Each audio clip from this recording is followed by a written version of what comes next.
Bonsoir à tous, bonsoir à toutes. Est-ce que vous nous entendez bien? Normalement, on est bon. Content de vous retrouver ce soir pour notre nouvelle émission. J'avais pris des vacances la semaine dernière, donc voilà, je suis content de vous retrouver. Bonsoir Yelfinger, bonsoir Olgen. Ça a l'air de fonctionner, ok, super, très bien. Eh bien, bienvenue à tous, bienvenue à toutes. Voilà, donc l'émission d'aujourd'hui est consacrée à l'intelligence, comme vous avez pu le voir dans le titre de l'émission. Donc on va parler d'intelligence avec nos invités, qui sont, alors je commence dans l'ordre, donc qui sont Michel Habib, qui est neurologue et neuropsychologue au CHU de Marseille, c'est bien ça? Mhm. Bonjour. Voilà, bonjour, bonjour. Et avec donc Fanny Nussbaum, qui est chercheuse en psychologie et neurosciences. Bonjour, Hugo. Et avec Héloïse, que vous connaissez maintenant, puisque c'est pas la première fois qu'elle vient sur Twitch avec nous, qui est directrice de la rédaction et qui est aussi la coordinatrice de notre dossier sur l'intelligence qui est paru en kiosque ce mois-ci. Voilà, je vous le mets. Hop là. Qu'est-ce que l'intelligence?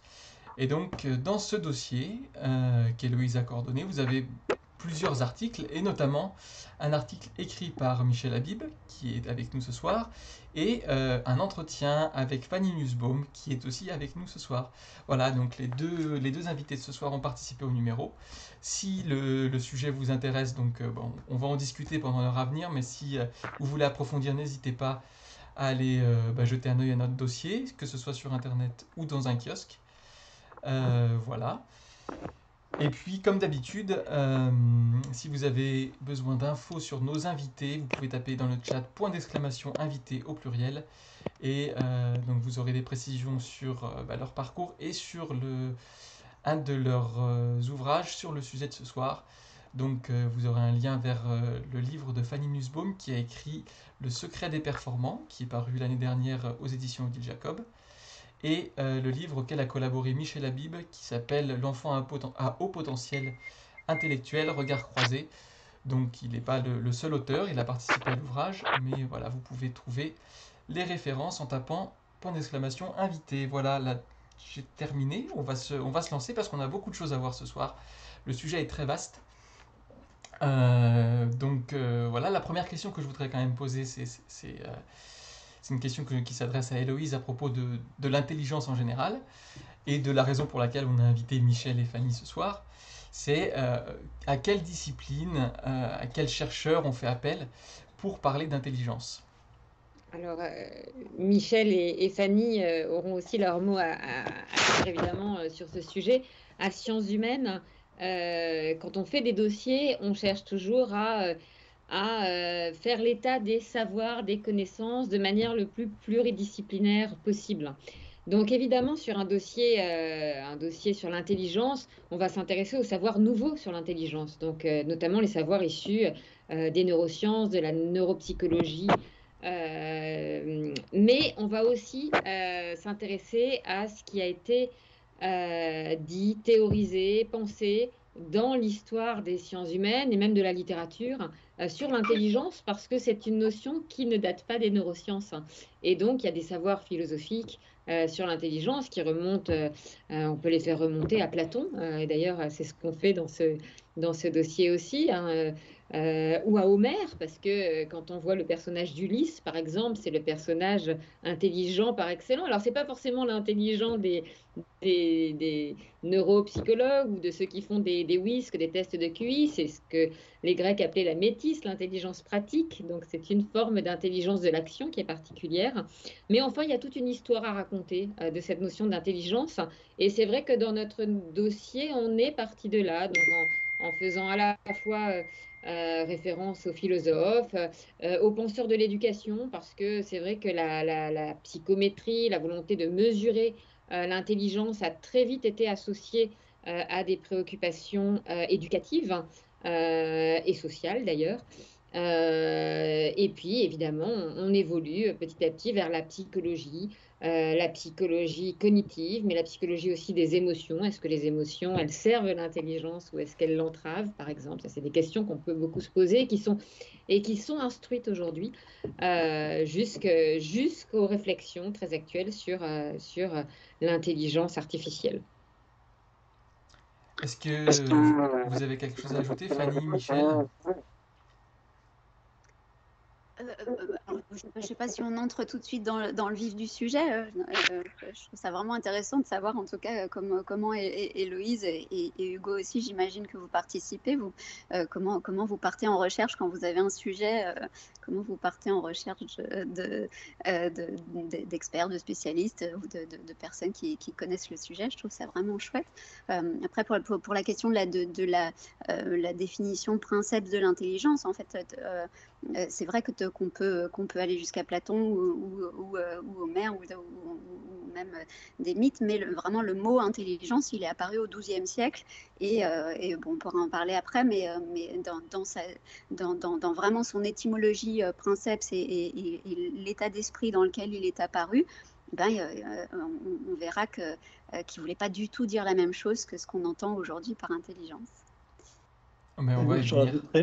Je rajouterai je relèverai de ce qu'a présenté Héloïse sur Homère en particulier. Et je pense que Homère disait que Ulysse était rusé et non pas intelligent.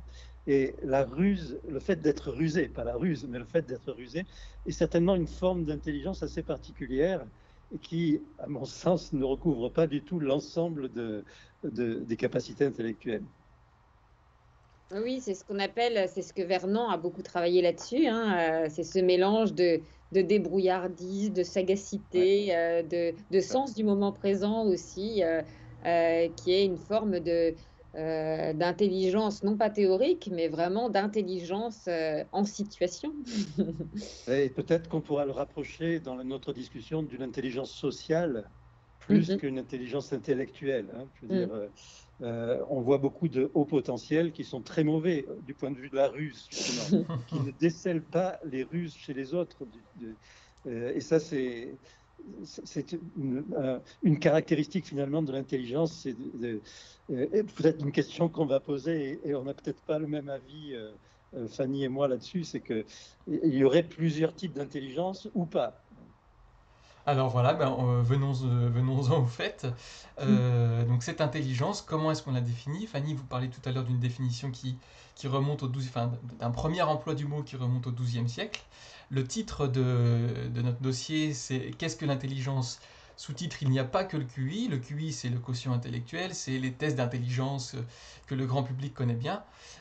Mais voilà, l'intelligence, ça n'est pas que ça, c'est autre chose. Voilà, qu'est-ce que c'est pour vous l'intelligence?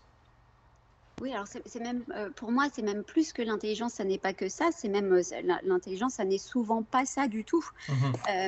Donc en fait, voilà, Michel bien avant moi, mais en tout cas, on se connaît depuis de nombreuses années maintenant, et donc voilà, je fais partie de ceux qui ont beaucoup travaillé sur cette idée d'intelligence. Et donc j'ai proposé, il y a bien longtemps aussi maintenant, un terme, mais qui recouvre aussi un nouveau champ qui s'appelle la philocognition, donc qui est ce que d'autres appellent les surdoués, précoces, au potentiel, zèbres, etc.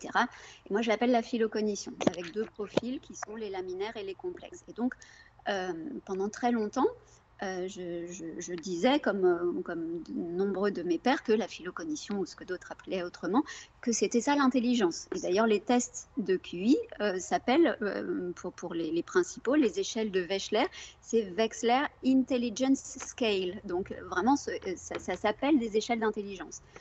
Or, plus le temps passait et plus je me sentais mal à l'aise avec cette idée de l'intelligence comme étant la philocognition ou le haut potentiel, parce que je voyais bien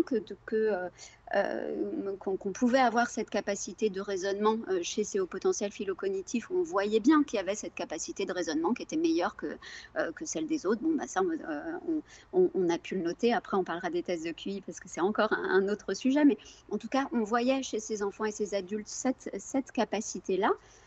Mais il y avait des moments où on voyait que cette capacité, on était complètement incapable de l'utiliser et on ne pouvait pas parler d'intelligence puisque j'en viens à l'enquête que j'ai menée du coup pour aller plus vite que ma pensée ne l'a fait pendant ces années-là.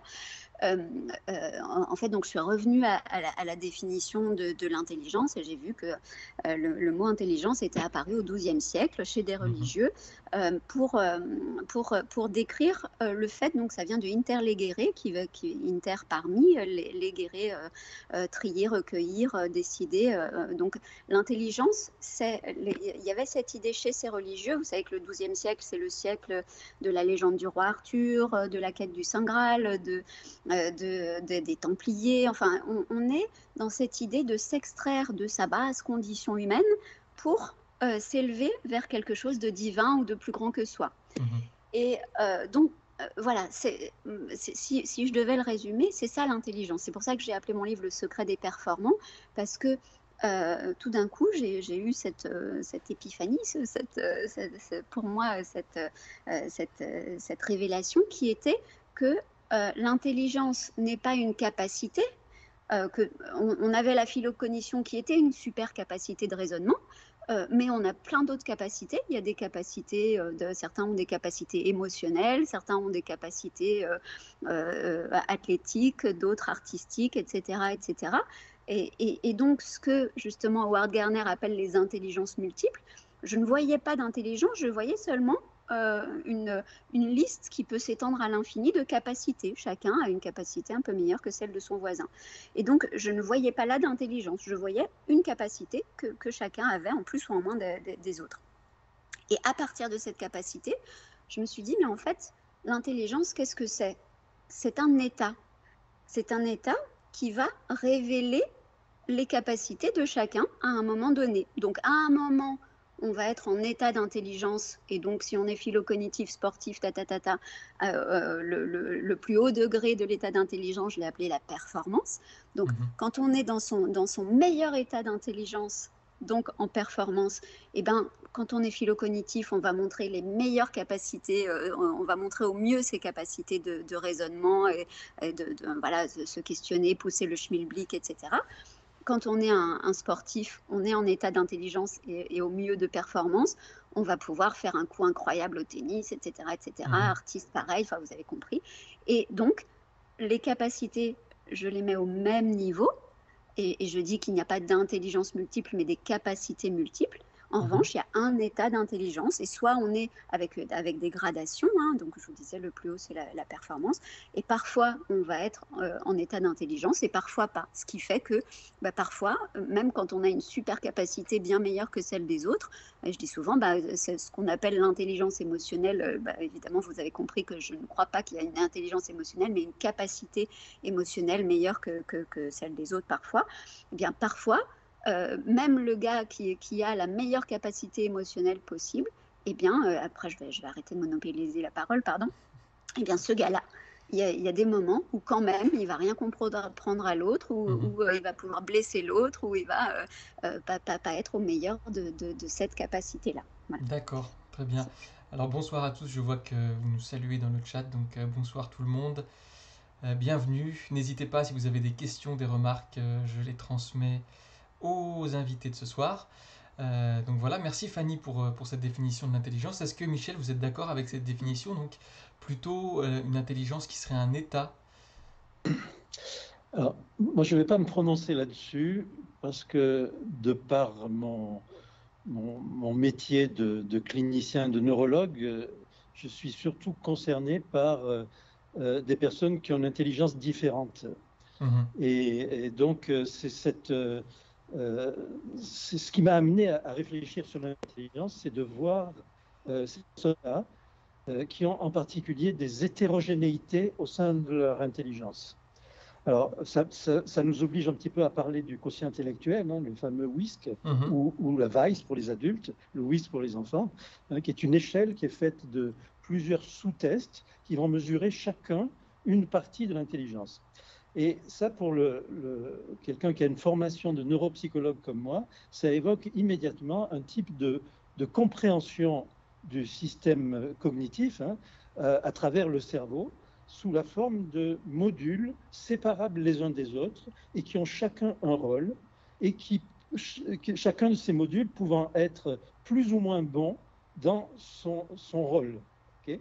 Alors, par exemple, typiquement, c'est la base un petit peu du raisonnement neuropsychologique, il y a des personnes qui sont excellentes, qui excellent dans tout ce qui est langagier, linguistique, et qui peuvent être plutôt moyens, voire en dessous de la moyenne pour d'autres types de tâches. Hein. Et ça, à travers le QI, ça se voit très facilement. Ces personnes qui peuvent avoir sur les tests qu'on appelle verbaux, hein, un indice de performance verbale qui est autour de 17 sur 20, par exemple. Hein. Ça veut dire qu'il est capable de raisonner sur des concepts qui passent par les mots de façon excellente, largement au-dessus de la moyenne qui est à 10. Okay. D'accord.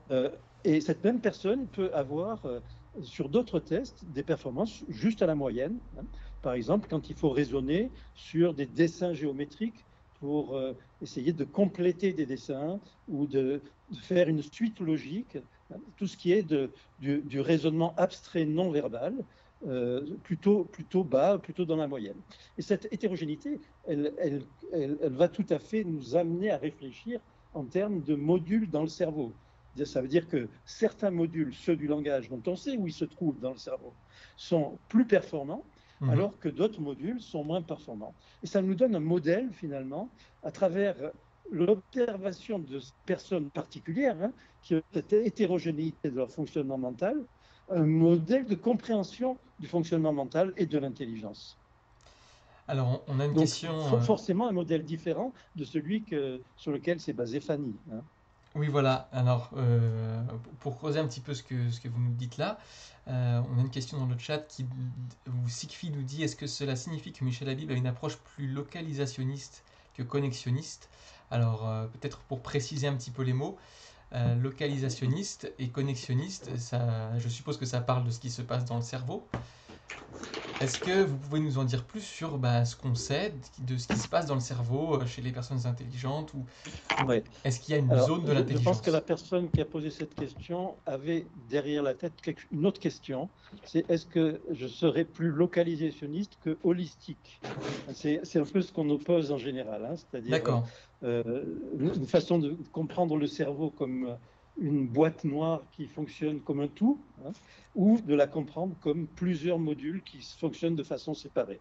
En fait, les deux sont vrais, parce que ce qu'on sait actuellement, c'est qu'ils fonctionnent à la fois de façon globale et à la fois de façon distincte selon ses parties. Hein. Voilà. Mais je vais rebondir sur le terme de connexionniste, qui n'est pas opposé à localisationniste. Au contraire, je dirais que si on admet l'idée qu'il y a qu'il y a différentes zones dans le cerveau qui ont des rôles différents, hein, pour être schématique et un peu superficiel, on va aussi admettre l'idée que ces zones sont connectées entre elles et que ces connexions sont importantes pour le résultat final de leur fonctionnement. Et c'est précisément ça qui apparaît dans les données les plus récentes de l'imagerie cérébrale.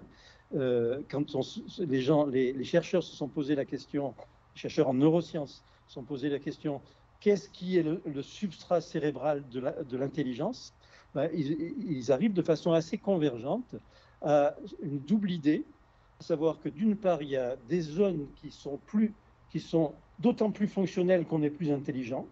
Ces zones sont dans les lobes pariétaux, hein, et frontaux. Et d'autre part, la deuxième partie de l'idée, que ces zones-là, frontales et pariétales, sont mieux connectées entre elles. Donc finalement, localisation et connectivité ne s'opposent pas, au contraire, elles se complètent. D'accord. Je peux peut-être rebondir là-dessus. Les neurologues savent actuellement de l'intelligence. D'accord. Fanny, vous vouliez ajouter quelque chose? Oui, je veux bien. Donc, je ne sais pas si j'ai besoin de revenir sur ma théorie, mon modèle, hein, de l'intelligence. Mais bon, donc pour moi, il y a la phylocognition d'un côté, qui n'est pas l'intelligence, et de l'autre, l'intelligence avec cet état-là. Et donc, évidemment, en neurosciences, donc j'avais mené une étude avec mes amis Olivier Revol, Dominique Sapé-Marinier, sur les phylocognitifs et sur ces deux profils que j'ai proposés dans un livre précédent avec toujours mes deux comparses qui s'appelait Les phylocognitifs. Et donc, ce qu'on a vu dans cette étude, c'est que, en effet, alors il y a en fait, dans le cerveau, il y a, on va dire, 3 grandes autoroutes de l'information cérébrale qu'on appelle des grands réseaux. Donc, le réseau exécutif qui est en effet préfronto-pariétal, plutôt latéral, et qui est un réseau qui va davantage servir à réfléchir, planifier, anticiper, être en conscience, être dans tout ce qui est ce qu'on appelle plutôt les fonctions exécutives. Ensuite, il y a ce qu'on appelle le système de science. Et le système de science, celui-là, il est vraiment en route, on l'appelle la gare de triage. Il est en route pratiquement 24 heures sur, enfin même pas pratiquement, 24 heures sur 24. Et c'est celui qui va nous dire si on sent bien les émotions qui sont ambiantes ou les sensations, si tout d'un coup ça sent le brûler, hop, le système de science va réorienter notre attention vers là où ça sent le brûler, etc. Et puis le troisième réseau, donc c'est un réseau qui est très sensible, ou qui parle de sensibilité émotionnelle et sensorielle. Et puis le troisième réseau, on l'appelle le DMN, le Default Mode Network, c'est le réseau de mode par défaut. Et ce réseau-là, c'est celui qui va s'activer quand on a la pensée qui se met à vagabonder, quand on est plutôt au repos, quand on pense à rien de particulier, puis tout d'un coup, on est plus au contact avec soi-même. Qu'est-ce que je vais faire demain, ou dans le futur, et puis on fait les liens avec le passé, etc. Et donc, en fait, ces 3 grands réseaux, ce qu'on a vu dans notre étude, mais ça c'était pas un scoop, il y a autre chose qui était un scoop, mais ça, c'était pas un scoop, c'était que ces 3 grands réseaux, comme l'a dit Michel, sont beaucoup plus connectés chez les phylocognitifs que chez une population au développement cognitif standard. Donc ça, c'était un premier élément. Et puis après, je ne sais pas si on est là pour parler des 2 profils, les profils laminaires et complexes, mais on a vu encore des différences entre les deux. Bon, ça c'est peut-être trop long pour ce développement-là. Et puis, pardon, je termine juste ça. Donc ça, pour moi, je vous le disais, c'est pas l'intelligence, hein, c'est la phylocognition, le haut potentiel, etc. Mais en parlant d'état d'intelligence, donc on a poursuivi évidemment nos études. Alors là, c'était juste avec Dominique Sapé-Marinier. On vient de terminer une étude là, dont on est encore en train de traiter, d'écrire le premier article scientifique qui devrait sortir bientôt, mais on a des données qui sont extra sur la performance, cette fois, sur ce que moi j'appelle cet état d'intelligence top niveau. Donc on a fait entrer dans l'IRM 60 personnes plus ou moins performantes sur le plan pécuniaire, parce que c'est ce qui est le plus facile pour nous à évaluer. Il faut qu'on ait des chiffres, donc c'était le plus simple, la performance pécuniaire, et âgés de 25 à 55 ans. Et on a comparé donc les données d'imagerie cérébrale avec le rapport salaire sur âge et avec aussi le QI. On leur a fait passer un test de QI à tous. Et on a 2 résultats qui sont, à mon sens, extraordinaires. Le premier, c'est que pas de différence, entendez-moi bien s'il vous plaît, pas de différence significative entre les QI des uns et des autres, c'est-à-dire des plus performants et des moins performants sur le plan pécuniaire. Et deuxièmement, une modularité cérébrale, donc une organisation cérébrale beaucoup plus modulaire, c'est-à-dire c'était vraiment significatif, oui, de toute façon ça l'est ou ça l'est pas, mais là on avait vraiment dans tous les traitements qu'on a fait par IRM, alors ça parlera davantage à Michel, mais on a fait 2 traitements avec l'IRM de diffusion et un avec l'IRM fonctionnel, et les 3, c'est super fort. Une modularité cérébrale beaucoup plus importante chez les performants que chez les moins performants. Qu'est-ce que tu appelles modularité? Est-ce que c'est connectivité ou au contraire plus de séparation entre les modules? C'est ni l'un ni l'autre. En fait, la modularité, c'est une organisation par petits modules spécifiques. Peut-être que pour en parler, je peux peut-être reprendre mais je ne sais pas si c'est un peu insultant de dire que c'est une métaphore, mais cette image merveilleuse qu'a proposé Daniel Kahneman. Vous savez, Daniel Kahneman, psychologue, prix Nobel de l'économie 2002, et qui parle des deux systèmes de pensée comme le système 1 et le système 2. Donc le système 1, c'est ce système de pensée, ça correspond à la majorité, c'est-à-dire 90 à 95% de notre activité cérébrale, c'est de l'activité inconsciente qui fonctionne par association, qui fonctionne, on va agir sans que ça ait à passer par la conscience. Si vous De prenez façon votre automatique. verre comme ça, voilà, exactement, c'est la plus automatisée. Et le système 2, qui est, on va dire, peut-être plus préfrontal ou plus fonction exécutive, qui est beaucoup plus conscient, laborieux, impliqué que l'autre. Eh bien, la modularité cérébrale, quand on parle d'une organisation plus modulaire, on parle d'une organisation avec plein de petits réseaux spécifiques qui fonctionnent par petits modules. Et si, par exemple, justement, je dois effectuer un mouvement, là, je suis en train de faire un coup droit au tennis, voyez-vous, et c'était pas évident comme ça, je le sais, mais je suis en train de faire un coup droit au tennis. Ouais, voilà, c'est ça, c'est tout ce qui manque. Donc, si je fais ce mouvement-là, eh bien, et si je suis une habituée du tennis, ce que je ne suis pas, eh bien, il ne faut pas que je passe par un raisonnement conscient pour pouvoir passer par là. C'est simplement un petit module plutôt pariétal parce que ça parle de mon rapport à mon corps, etc. Un petit module pariétal et moteur qui s'est mis en route et qui m'a donné la réponse sans même que j'ai à passer par un raisonnement conscient. Et bien donc, chez les performants, on voit qu'il y a beaucoup plus, une organisation cérébrale beaucoup plus modulaire, c'est-à-dire beaucoup plus inconsciente et qui donne la réponse à je dois mener telle action, prendre telle décision, faire ceci ou cela, sans même que ça ait à passer par la conscience. Si je comprends bien, ça veut dire qu'ils ont des décisions qui sont plus automatiques que les autres. Exactement. Ils ont moins besoin de réfléchir longtemps à quelque chose avant de le faire. Exactement. Et Louise, tu avais quelque chose à ajouter, je crois. Oui, en fait, autant je suis assez convaincue par la distinction entre capacité et intelligence, autant je suis un peu gênée par l'équation à laquelle on arrive finalement entre intelligence et performance. Parce que vous le dites vous-même d'ailleurs dans l'interview que vous avez donnée à Sciences Humaines, la performance c'est d'abord un consensus social. Donc ça signifie que des Rimbaud, des Van Gogh, qui étaient des gens qui avaient un génie relativement ignoré dans leur temps, qui n'étaient pas des performants au sens où vous l'entendez, ils sont pas intelligents? Non, exactement, ça veut tout à fait dire ça. Et je suis contente que vous soyez gênée par ça parce que souvent on m'a dit, il y avait même une journaliste qui m'a dit un jour, mais ce terme de performance, ça fait trop, c'est trop élitiste, etc. Et pourquoi vous l'avez pas appelé ce livre, Le secret du dépassement de soi? Et en fait, je trouve que la performance, ça veut vraiment dire quelque chose. Quand quelqu'un performe, ça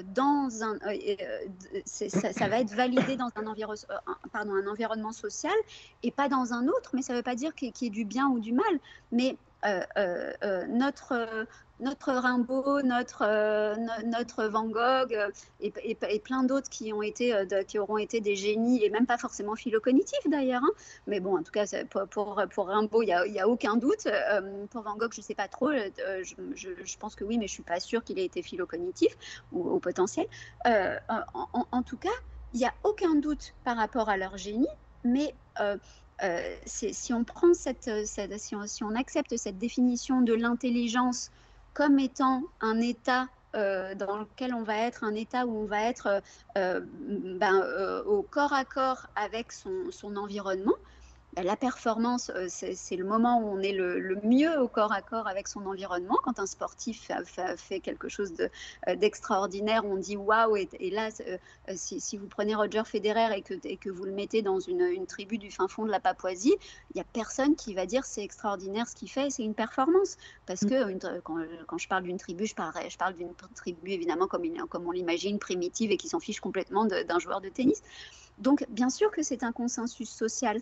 Après, ça peut être gênant parce que on peut se dire que ça crée une forme de ségrégation, mais en fait, on peut tous être en état de performance à un moment, même quand on est à son bureau ou quand on est en train de faire une course à vélo avec des copains et qu'à un moment, un jour, on leur met 2 longueurs et tout le monde se retourne en disant « Waouh, c'est extraordinaire !» Mais ce « Waouh », c'est un consensus social. Alors, je ne crois pas que c'est parce que ça crée une ségrégation que ça me gêne. Alors moi, j'ai une formation de philosophe, peut-être ça explique pourquoi je suis si passionnée par les définitions. Mais c'est aussi parce que il me semble que c'est une définition un peu restrictive de l'intelligence. Quand on regarde, il y a beaucoup de définitions de l'intelligence qui ont été données dans l'histoire, mais finalement, il me semble qu'il y en a 2 quand même qui,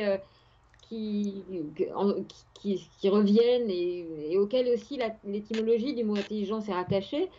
C'est d'abord, vous l'avez dit d'ailleurs quand vous êtes revenu à la définition du XIIe siècle, c'est la capacité de discernement. Voilà, inter legere, c'est arriver à faire le tri, à sélectionner des informations pour les traduire en pensée ou pour les traduire en action. Mais en tout cas, c'est une manière de comprendre le réel et d'en tirer les informations qui sont, voilà, qui sont nécessaires. Et puis, il y a une autre définition qui rejoint un petit peu la vôtre, il me semble, qui est relative au lien, c'est-à-dire que l'intelligence, c'est aussi le fait d'être en relation avec le réel, avec les autres. On dit être en bonne intelligence avec quelqu'un, être en bonne intelligence avec son monde. Et il me semble que ce que vous avez étudié par vos travaux, qui sont absolument passionnants, c'est plutôt cette capacité d'être en intelligence, vous voyez, avec son monde. Mais ce n'est pas cette capacité de concevoir, de comprendre, de résoudre des problèmes aussi, qui là relèvent d'une autre forme d'intelligence. Voilà, je ne sais pas si vous... Alors, je ne sais pas si je peux répondre avant. J'adorerais entendre Michel là-dessus, mais je voudrais juste répondre à Héloïse. Et puis après, Michel, je me tais pour la vie. Non, ne promets pas encore. Non, évidemment, je ne tiendrai pas ça, c'est pas possible. Je voudrais répondre à Héloïse sur cette idée restrictive de la performance, parce que je pense qu'en fait, quand on parle de l'intelligence comme étant seulement une capacité de raisonnement, parce que finalement c'est ça aujourd'hui à quoi on l'a réduit, je trouve que c'est 1000 fois plus réducteur. Et pour aller vers cette définition cette définition du dictionnaire que je connais par cœur, discerner, connaître, comprendre, en fait ça veut nous faire croire que discerner, connaître, comprendre, ça ne passe que par le rationnel, que ça ne passe que par la prise de conscience. Or, je reprends un exemple de tennis, je sais pas, pour ceux qui doivent se poser des questions sur mon obsession sur le tennis. J'ai un fils qui est joueur de tennis de haut niveau et voilà, du coup, j'ai ce petit prisme particulier. Donc, voilà.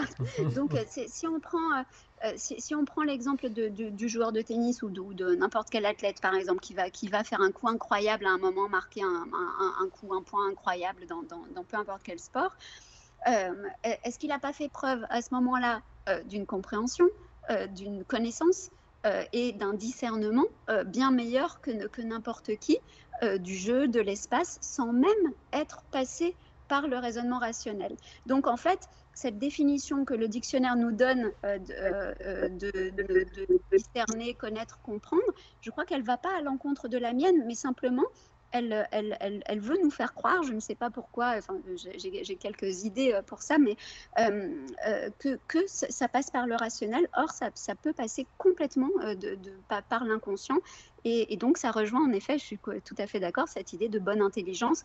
Être en bonne intelligence avec les choses, avec les gens, c'est être au contact, au corps à corps avec la réalité, mais pas forcément de façon consciente. Est-ce que Michel, vous voulez ajouter quelque chose par rapport à tout ça ? Oui.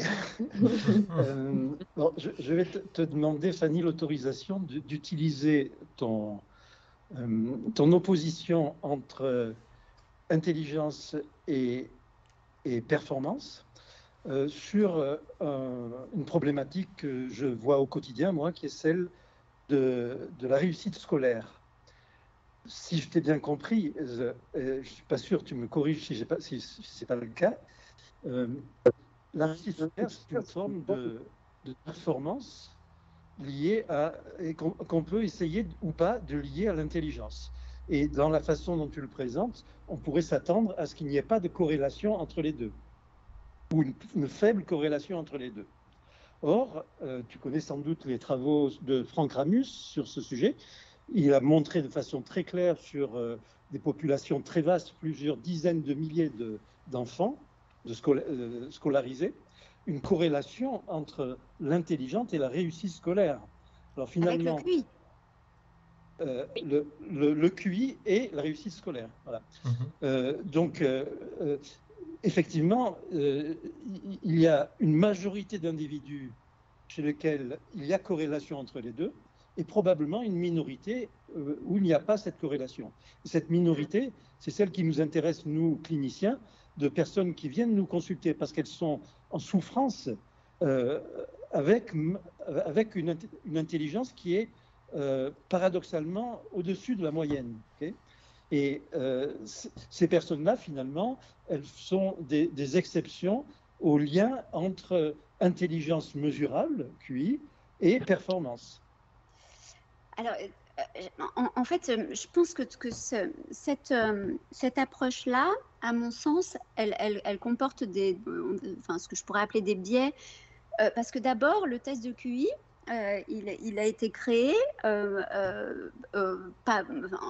fait au départ sur, comment il s'appelait, Léon bon, j'ai perdu son nom, Léon Bourges, je crois, qui était un ministre qui voulait en fait que Binet et Simon créent un test scolaire pour pouvoir voir ceux qui étaient aptes à continuer à suivre un cursus scolaire et ceux qui pas. Et donc pour conduire gentiment ceux qui n'étaient pas aptes à suivre ce cursus scolaire. Donc en fait, le test de QI, c'est un test scolaire.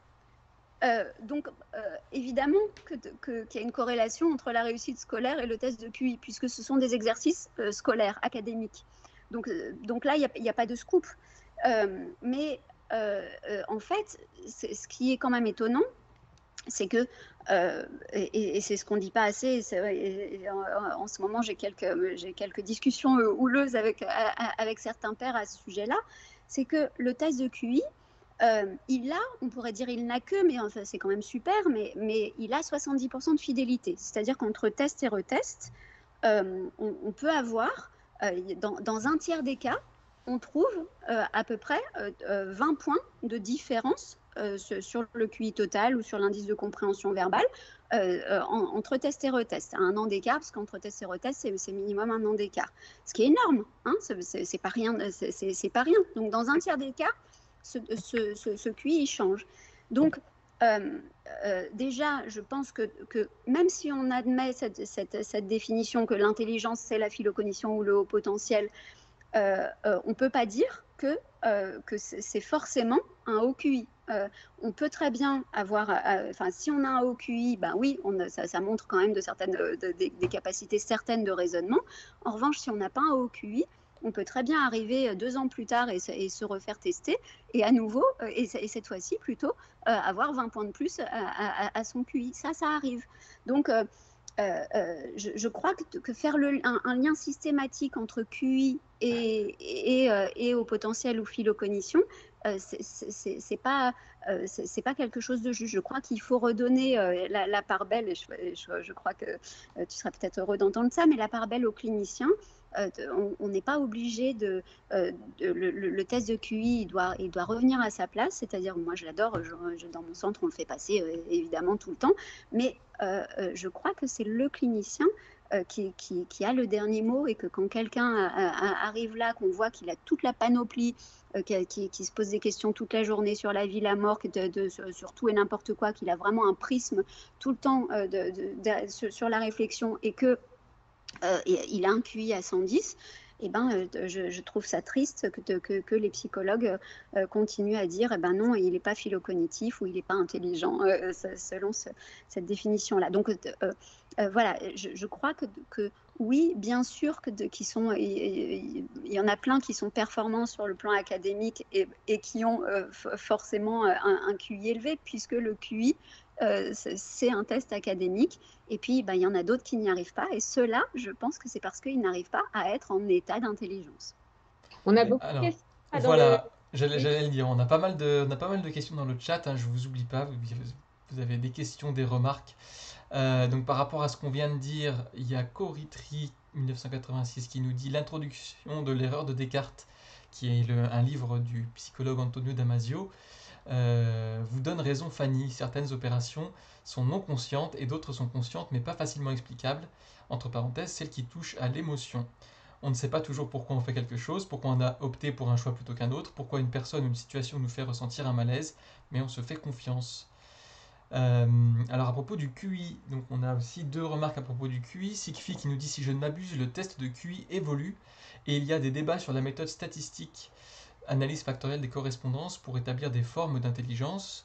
Coritri aussi nous parle du QI. Question peut-être pour Michel, on parle de tests de QI au singulier, mais combien existe-t-il de tests différents en réalité?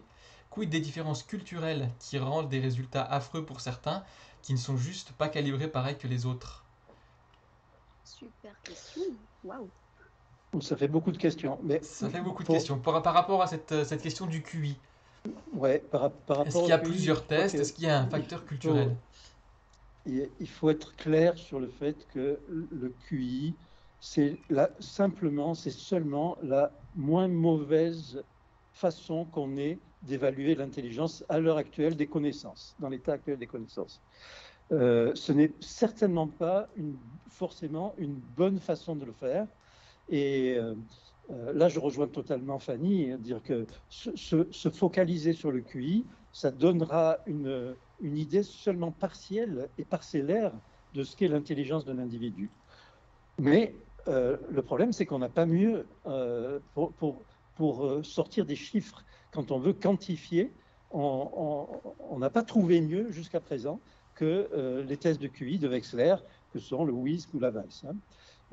Bon, quelles que soient les épreuves, elles sont toutes à peu près autour du même principe, à la fois d'explorer des aspects différents du système cognitif, essentiellement verbaux et non verbaux, des façons de raisonner autour des mots et des façons de raisonner sans les mots, pour être schématique.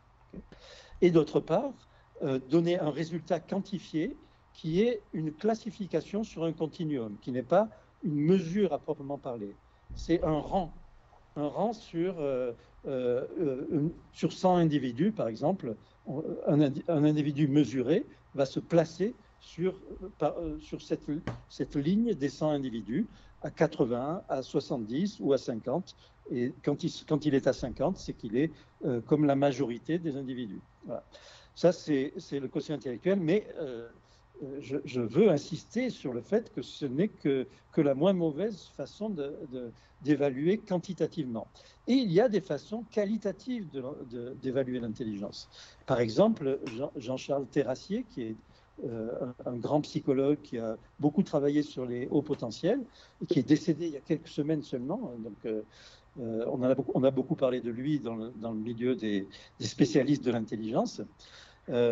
Terrassier a proposé des critères, un questionnaire d'ailleurs, posé essentiellement aux familles des enfants suspectés d'être haut potentiel, qui donne des éléments complémentaires à ce que peut apporter le quotient intellectuel. Par exemple, la rapidité, la précocité, la rapidité de traitement de l'information, la précocité des questionnements, le caractère voilà, qualitativement plus pertinent des remarques et plus précoce par rapport à ce qu'on attend pour l'âge de l'individu. Tout ça, c'est des éléments qui ne se quantifient pas, qu'on ne pourra pas mesurer, mais qui viennent donner une définition qualitative de ce qu'on pourrait appeler la haute intelligence, okay, qui est différente du haut QI. Il se trouve que la majorité des personnes qui ont un haut QI ont aussi ces caractéristiques qualitatives. Les deux sont liés. Ils les valident en quelque sorte mutuellement, mais la majorité seulement. C'est-à-dire qu'on va avoir des personnes qui n'ont pas les deux. Okay, donc il faut toujours mettre un bémol à ces affirmations dans la mesure où ce n'est qu'une partie de la population qui va répondre à ça. Mais en général, on va dire que les personnes qui ont plus de 130 de quotient intellectuel et qu'on va appeler haut potentiel en général, elles ont aussi un mode de fonctionnement qui les amène à raisonner différemment, plus facilement, plus rapidement et de façon souvent assez étonnante par rapport à leur père, hein, que sur certaines choses. En mathématiques, par exemple, les hauts potentiels ont des façons de raisonner qui peuvent être d'ailleurs, qui peuvent les pénaliser au niveau scolaire, hein. Ils vont très vite à la solution, mais ils ne sont pas capables d'expliquer pourquoi ils sont arrivés à la solution. Et ça les pénalise parce que ce qu'attend le professeur de mathématiques à l'école, hein, c'est qu'on lui explique comment on est arrivé au résultat. Okay, on voit très souvent des hauts potentiels qui sont accusés d'avoir triché, d'avoir copié sur le petit copain, parce qu'ils sont arrivés à la solution et que le professeur ne comprend pas comment ils ont pu y arriver. En fait, le sujet lui-même non plus ne comprend pas comment il y est arrivé. Alors, il peut avoir triché, mais ça veut dire qu'il est super malin. Un exemple de ce caractère qualitatif de la haute intelligence qui est complètement séparable, en fait, qui n'est pas mesurable par le QI. Okay, alors, vas-y, Héloïse, tu veux dire quelque chose peut-être? Oui, l'article de Michel Habib dans Sciences humaines, qui est vraiment, moi, que j'ai trouvé tout à fait passionnant, hein, je le redis, porte sur plus spécifiquement les hauts potentiels avec troubles de l'apprentissage, qui sont souvent des enfants qui effectivement n'ont pas un QI total de 130, parce que peut y avoir une intelligence verbale très haute, mais si par exemple la mémoire de travail ou les domaines plus relevant de la psychomotricité sont bas, il va y avoir un QI qui sera peut-être pas à 130, mais un peu plus bas. Je me suis demandé en fait si ces individus-là, qui de toute évidence ont une intelligence qualitative élevée, mais ne rentrent pas dans le critère des hauts potentiels, si on s'en tient aux stricts chiffres du QI, ne se superposaient pas avec les phylocognitifs complexes dont parle Fanny Nussbaum dans son précédent livre que j'avais beaucoup lu et beaucoup apprécié aussi sur les phylocognitifs. Alors là, ah oui, donc c'est moi qui réponds, oui, pardon. Je crois, ouais. J'attendais mal en Michel. Vous connaissez vos travaux respectifs. Bah oui, puis en plus, c'est vrai qu'on en a beaucoup parlé avec Michel. J'étais allée le voir à Marseille il y a quelques années avec Dominique Sapin-Marigny. On avait beaucoup échangé là-dessus.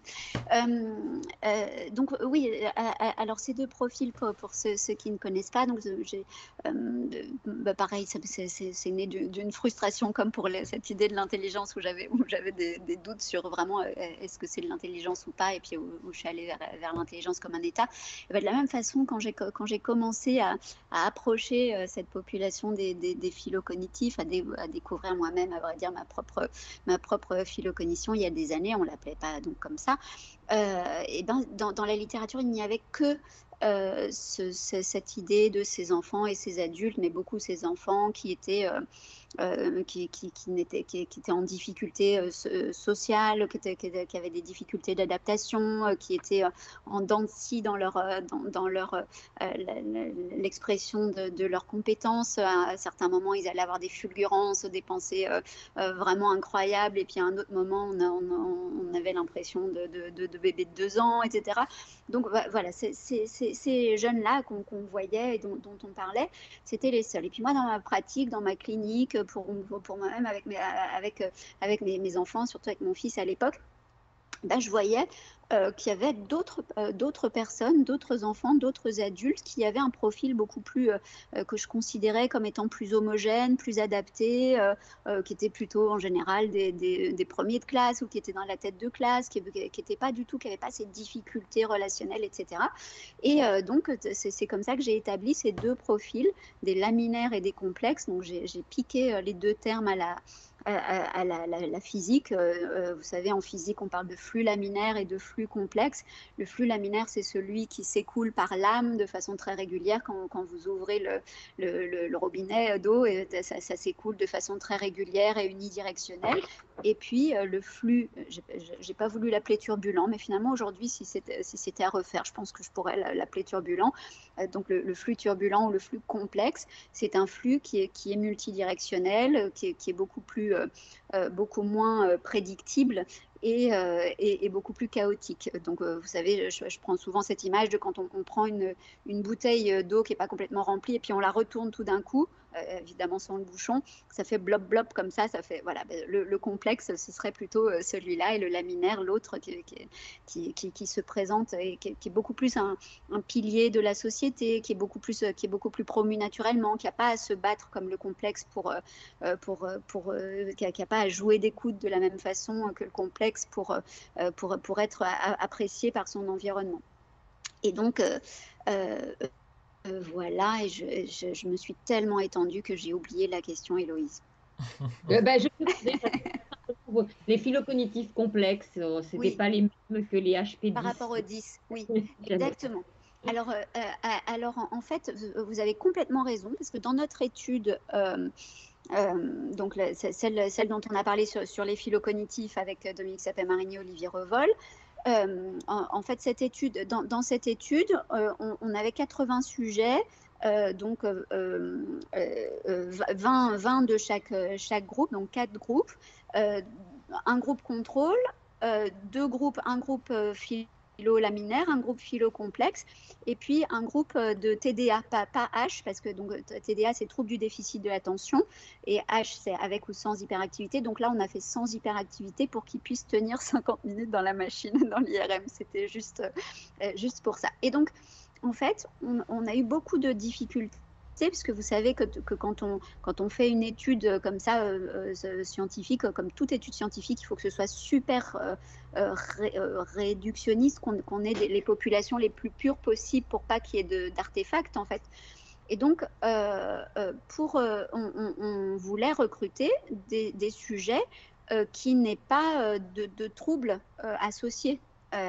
Et en fait, ça a été beaucoup plus dur dans la population de phylocomplexes d'arriver à trouver des phylocomplexes qui n'avaient pas justement de troubles 10 associés. On a réussi quand même, mais ça a été un vrai challenge. Est-ce que Michel, vous voulez ajouter quelque chose? Oui, alors moi, pour aller un peu plus loin que ça, effectivement, et dans le même sens, les patients qui viennent nous consulter parce qu'ils ont des difficultés d'apprentissage, des difficultés scolaires importantes, et chez lesquels on découvre, où on a la notion déjà d'un haut potentiel, ils ont un profil d'hétérogénéité qui est un peu toujours le même, c'est-à-dire qu'ils sont très très bons dans l'intelligence verbale dont je parlais tout à l'heure, la capacité à aller très vite d'un concept vers un autre, pouvoir faire des associations entre les mots.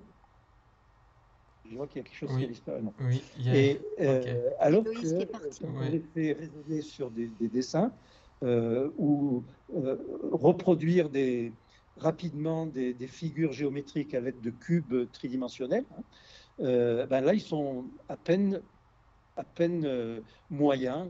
Ils ont voilà.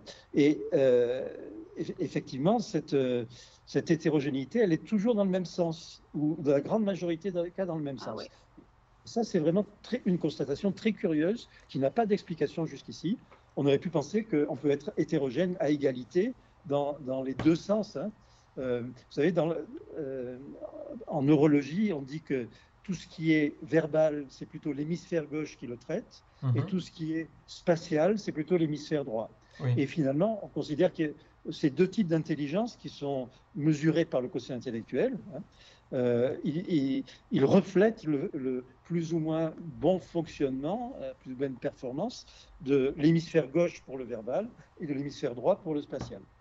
Eh bien, l'idée, ça serait que une partie de la population qui se caractérise par l'hétérogénéité de son quotient intellectuel aurait précisément une asymétrie de fonctionnement des deux hémisphères du cerveau, le gauche étant bien meilleur que le droit. Alors, une façon intuitive, la façon dont on a tendance à l'expliquer, c'est que ces personnes seraient des hauts potentiels à l'origine, on va dire, par défaut, excellentes dans tous les domaines, mais qu'ils auraient, en plus de leur haut potentiel, un trouble d'apprentissage surajouté, ce qu'on appelle un trouble 10, et un trouble 10 qui porterait plutôt la caractéristique des dyspraxiques, c'est-à-dire des difficultés dans les domaines non verbaux. Je ne veux pas aller plus loin parce que ça deviendrait trop technique, mais le modèle qui permettrait d'expliquer finalement cette partie de la population qui a ces caractéristiques tellement frappantes, ça serait ça. Ça serait des personnes qui sont surdouées, mais qui ont cette double caractéristique d'être à la fois surdouées et dyspraxiques. Voilà. Et finalement, on se retrouverait avec quelque chose comme 10% des enfants en difficulté qui auraient ce profil-là, ce qui est beaucoup plus que les 2,5% d'enfants surdoués qu'on attend dans la population générale. D'accord. Et je vais abonder dans ton sens. Qu'on interprète pas mal mes propos, on ne dit pas là que les surdoués ont plus de risques d'avoir des troubles d'apprentissage, mais l'inverse. C'est que parmi les enfants qui ont des troubles d'apprentissage, il y a un plus fort risque, entre guillemets, c'est pas un risque, de trouver des surdoués que dans la population générale. D'accord. C'est très différent. Je peux peut-être aller dans le sens de Michel par rapport encore aux résultats de notre étude. Ce qu'on a trouvé, en effet, c'est donc, vous vous souvenez, là, donc les laminaires, les complexes, les complexes plus en dents de scie, les laminaires plus piliers. Donc on a trouvé chez toute la population des phylocognitifs une meilleure connectivité cérébrale dans les 3 réseaux dont j'ai parlé tout à l'heure, réseau exécutif, système de science et DMN, Default Mode Network, ça pour tout le monde. Mais le truc génial, c'est que cette connectivité cérébrale, elle était meilleure à gauche, elle était plus importante dans l'hémisphère gauche, en effet, chez les profils complexes, et dans l'hémisphère droit, chez les profils laminaires. Et ce que nous, on en a interprété, c'est que, comme l'a très bien dit Michel, en fait, donc le langage, il est situé beaucoup plus à gauche dans le cerveau. Donc à l'avant, on a l'air de Broca, et puis derrière, on a l'air de Wernicke, et ça fait une boucle comme ça qu'on appelle la boucle du langage. Et en fait, cette boucle verbale ou cette boucle du langage, c'est aussi la boucle du langage intérieur. Et là où moi je suis pas trop d'accord avec ce qu'on dit très souvent sur le cerveau droit, c'est le cerveau de la créativité, parce qu'en fait c'est le cerveau, c'est l'hémisphère du visio-spatial, le cerveau droit. Et donc souvent on fait ce raccourci visio-spatial alors créativité parce qu'on pense plutôt à la peinture, à la musique et à toutes ces choses-là. Alors qu'en fait, ce que je pense, c'est que la boucle du langage, quand on a une boucle du langage très forte, comme l'ont les phylocomplexes, et ben on a aussi un langage intérieur très fort. Et le langage intérieur, ça veut dire se raconter des histoires, ça veut dire se faire une théorie du monde, ça veut dire ces enfants qui sont phylocomplexes, vous leur demanderez, la grande majorité, ils ont tout un monde. Game of Thrones, c'est rien du tout à côté. Ils ont leur petit lutin, leur truc, ils ont tout leur univers interne. Ce que n'ont pas les laminaires. Les laminaires, en général, eux, ils ont plutôt, je vais me moquer un peu des laminaires, mais ils ont plutôt un truc d'ingénieur, le truc bien carré, je crois qu'est-ce que je vois et tout ça dans leur esprit. Les complexes, c'est vraiment, il y en a de partout et il y a un langage intérieur très fort. Et si on peut aller plus loin, en fait, les complexes, les laminaires, eux, ont cet hémisphère droit qui est beaucoup mieux connecté par rapport déjà au complexe. Et ce qui nous montre qu'ils sont beaucoup plus carrés au niveau carré ou beaucoup plus adaptés au niveau émotionnel, au niveau visuospatial, etc.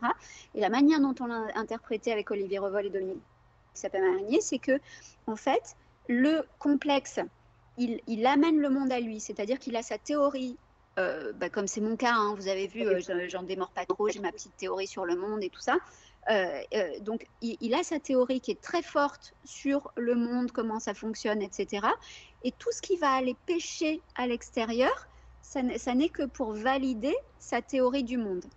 Donc, c'est un mouvement de l'extérieur vers l'intérieur. Alors que le laminaire, lui, il va être beaucoup plus open et il va, lui, être comme un explorateur. Donc, on les a appelés les interpréteurs et les explorateurs. L'explorateur, lui, le laminaire, il va, certes, évidemment, probablement avoir des théories sur le monde, mais il va aller au contact du monde, et quand, avec son cerveau droit super bien développé, et quand ça ne va pas correspondre ce qu'il attendait, et ben, il va changer de vision, il va être OK pour changer de vision. Donc là, c'est beaucoup plus chez le laminaire un mouvement de lui vers le monde, et pour le complexe, du monde vers lui. Il convoque le monde en lui, le complexe. Alors, on a deux questions sur Facebook par rapport à ce que vous dites, Fanny, Oui. et au haut potentiel. Le profil complexe concernerait plus les individus avec des troubles d'apprentissage. Et deuxième question qui recoupe un petit peu, est-ce qu'il y a des statistiques sur le pourcentage de profils laminaires et complexes parmi les populations de haut J'adore ça. potentiel? Super question. En fait, je vais répondre d'abord à la deuxième question. J'adorerais qu'il y ait une étude, je vais dire un gros mot épidémiologique, mais en fait, c'est pas une maladie, donc ce serait, mais en tout cas, une étude qui permette de nous dire où sont, comment est la population des phylocognitifs. Je ne saurais pas répondre. Le seul truc, c'est que, en fait, les laminaires se remarquent moins. Ils sont beaucoup, étant donné qu'ils sont beaucoup plus intégrés, etc., plus adaptés, on les voit moins en consultation, sauf quand ils ont un autre problème, par exemple, je sais pas, des parents qui divorcent, une difficulté comme ça, et puis ils viennent là pour une certaine souffrance, puis tout d'un coup on se dit, mais en fait, il y a probablement quelque chose, et on découvre un laminaire, mais souvent, voilà, ils consultent moins, on les remarque moins, et étant donné qu'ils sont assez admis dans la société, intégrés dans la société facilement, eh ben, on va moins les repérer. Donc, c'est difficile de répondre à cette question-là, mais j'adorerais qu'on fasse une étude là-dessus. Et puis, la première question, c'était, je crois, sur les troubles de l'apprentissage pour les phylocomplexes. Oui, bien sûr. Bien sûr, parce qu'en fait, si vous voulez, en fait, l'apprentissage, ça se passe comme ça dans le cerveau, pour le dire vraiment très schématiquement. On a d'abord, quand on fait un apprentissage, on est dans le préfrontal, on est dans quelque chose de laborieux. Donc, on va être là, on va réfléchir, on va apprendre de façon hyper analytique et tout ça. Et puis, une fois que ça devient plus naturel, qu'on commence à maîtriser un petit peu un sujet, paf, ça passe à l'arrière du cerveau, dans le cortex pariétal dont on a parlé, et ça devient une pensée plus automatique, quelque chose de plus naturel, de plus automatique. Or, comme je vous l'ai dit, les phylocomplexes, ils ont leur certitude par rapport à déjà ce qui est intéressant d'apprendre et pas, et puis ce qui est...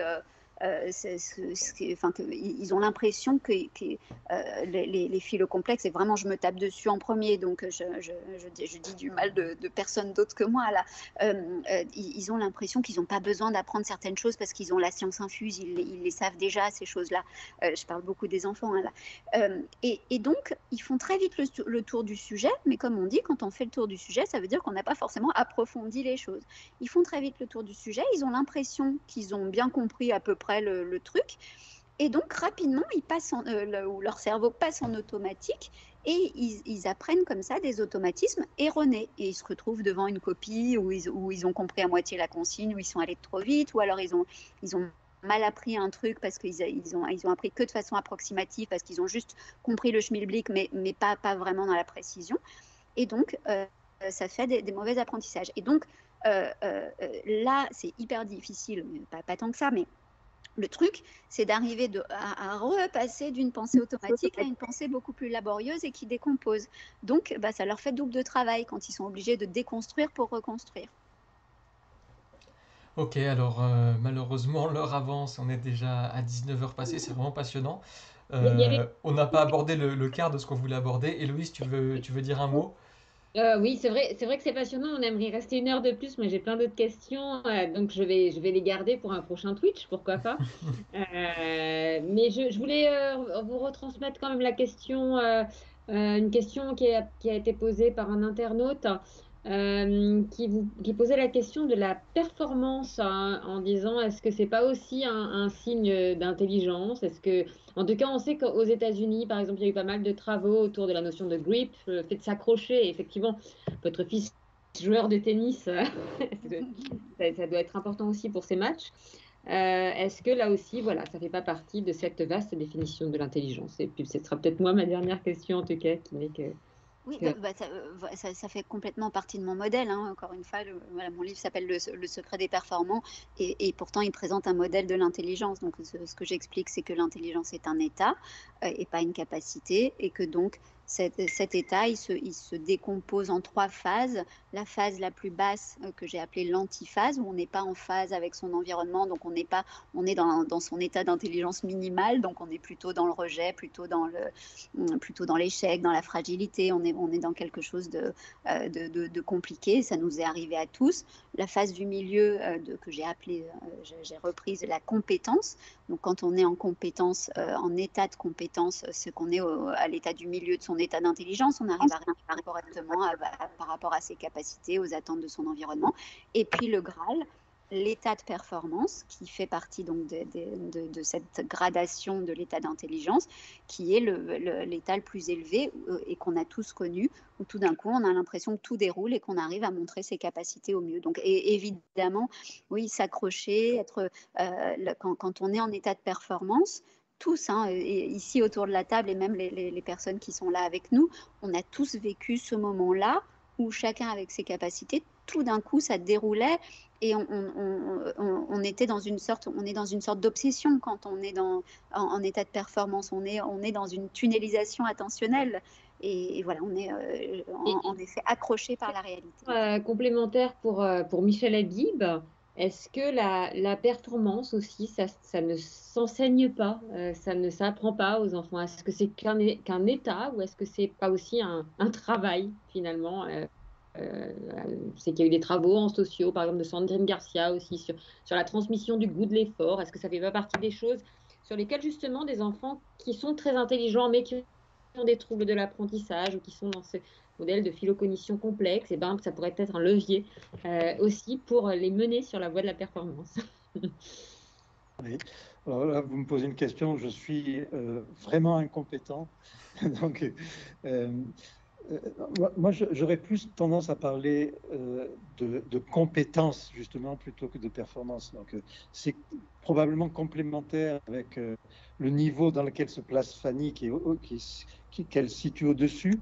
Mais déjà, si on se contente d'analyser les compétences, on peut avoir je dirais, un profil ou un dessin assez complet de ce qu'est le profil cognitif d'un individu. Et c'est ça finalement qu'on va rechercher en termes de clinique.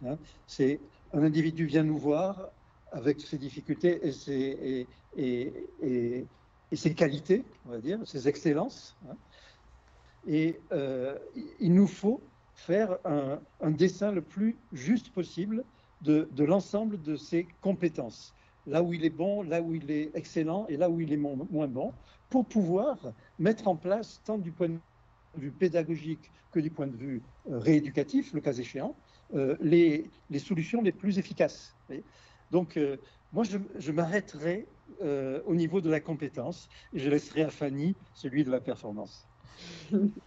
D'accord. Eh bien, merci beaucoup. On va s'arrêter là, ça va être le mot de la fin. L'heure est déjà bien avancée. Comme je disais, voilà, on aurait pu en parler encore, c'était passionnant. Si vous voulez aller plus loin, voilà, je vous mets tout de suite donc, le livre de Michel Habib, et je vais vous le mettre aussi dans le chat. L'enfant à haut potentiel intellectuel, regard croisé, donc écrit avec Olivier Revol et Vincent Brun. Vincent, c'est ça le V, Vincent Brun. Voilà, je vous mets les références tout de suite, hop, dans le chat. Le livre de Fanny Nussbaum, Le secret des performances chez Odile Jacob, que vous voyez aussi s'afficher à l'écran et d'où vous avez la référence dans le chat aussi. Vous avez le lien. Et puis voilà, notre dernier numéro. Qu'est-ce que l'intelligence, que vous pouvez trouver en kiosque et qui approfondit aussi voilà, la notion d'intelligence et ce dont on a parlé ce soir. Voilà, je vais vous remercier chaleureusement, Michel, Fanny, Héloïse, merci beaucoup d'avoir participé, c'était un plaisir de vous recevoir. On a aussi un petit livre qui vient de sortir, j'ai oublié de le signaler, Hugo, voilà, c'est celui-là. Mais, en fait, tu es en train d'empiéter sur ce que je vais dire tout à l'heure, Héloïse. Mais voilà, je voulais déjà remercier nos invités, merci beaucoup. Et en fait, voilà, je voulais vous dire que la semaine prochaine, on va faire une lecture ensemble de ce livre qui vient de paraître aux éditions Sciences Humaines. Donc on va choisir quelques chapitres pour voilà, parler de la psychologie de l'enfant. Je vais traiter en particulier la question de la violence entre enfants et du harcèlement scolaire, parce qu'il s'avère que l'article sur le harcèlement scolaire dans ce bouquin, c'est moi qui l'ai écrit, donc c'est celui sur lequel je suis le plus compétent. Et puis il me semble que c'est un sujet intéressant, donc voilà, on se retrouve la semaine prochaine pour en parler, mercredi 18h, comme d'habitude. D'ici là, voilà, passez une très bonne soirée, portez-vous bien. Encore merci à tous les trois pour votre participation et pour ces discussions passionnantes.